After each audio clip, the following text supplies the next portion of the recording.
friends when they were younger. Both hotshots on the track, they'd each won multiple championships.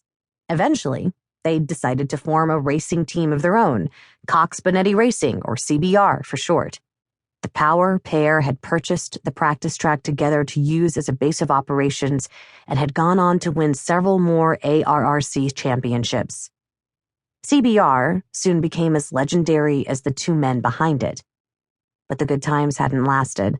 I wasn't entirely sure what had gone wrong, but Keith and Dad had had a nasty collision during a race. The footage of the crash is absolutely horrifying. They both survived the incident, but Keith never fully recovered. He still needed his crutch to walk. In the blink of an eye, Keith's career was over, and to this day, he still blamed Dad for what had happened out there. But in my opinion, what Keith had done to Dad in retaliation was 1,000 times worse. 100,000 times worse. I still had trouble believing it, and I couldn't bear talking or hearing about it. Let's just say Keith took advantage of my mom during a very low point in her life. He'd overstepped every moral boundary there was and very nearly ended my parents' marriage. When Dad found out about the affair, he'd brought in a lawyer and terminated CBR. The two teams had been separate ever since, but they were still bound to this mutual racetrack. It was the last lingering remnant of their better days and a constant source of irritation to my father. He wanted full control of the track, just as much as Keith did. But each man was too stubborn to part with his share, so reluctantly, they co-owned it. And that was working out about as well as could be expected. The ongoing tension between Bonetti Motorsports and Cox Racing was so thick you could almost see it shimmering in the air above the course like a vaporous cloud of deadly gasoline just waiting for a spark to ignite it. Not wanting that explosion to happen today, I stopped my bike beside my father and lifted my visor. "Everything okay, Dad?" Dad unclenched his fingers in a concentrated effort to remain in control. My father was famous for his self-control, and his opinion about its importance was quoted in racing magazines around the globe. I'd had the adage drilled into me since birth.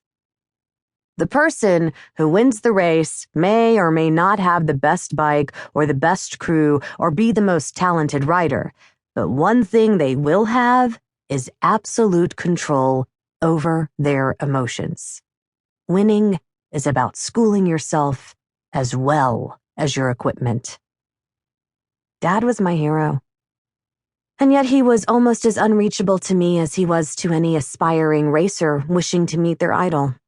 Emotional distance was an unfortunate side effect of always reining yourself in, and that fact didn't change just because he and I shared DNA.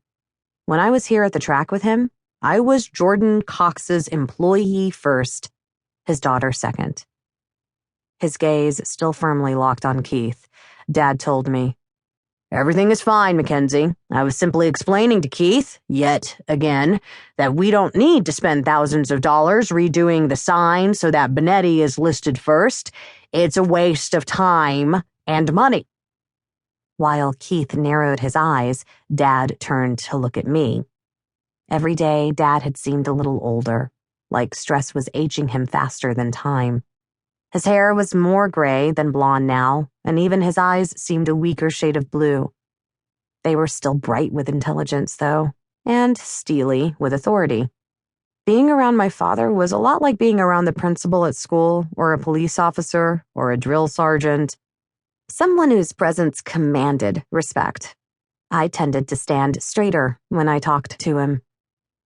Nodding at the gate, Dad told me, "Why don't you go inside and get started? I'd like you to get a few laps in before noon." That was when our allotted time on the track was over and Bonetti's crew took control of it. "Yeah, sure." Keith's gaze drifted from my dad's face to mine. There was anger in the dark depths, and I knew it wasn't just because Keith was ticked about the sign. He always seemed upset when he looked at me, and I suppose if he'd had any feelings for Mom at all, then that was why. I was a living, breathing reminder of the fact that Keith had lost Mom to Dad in the end.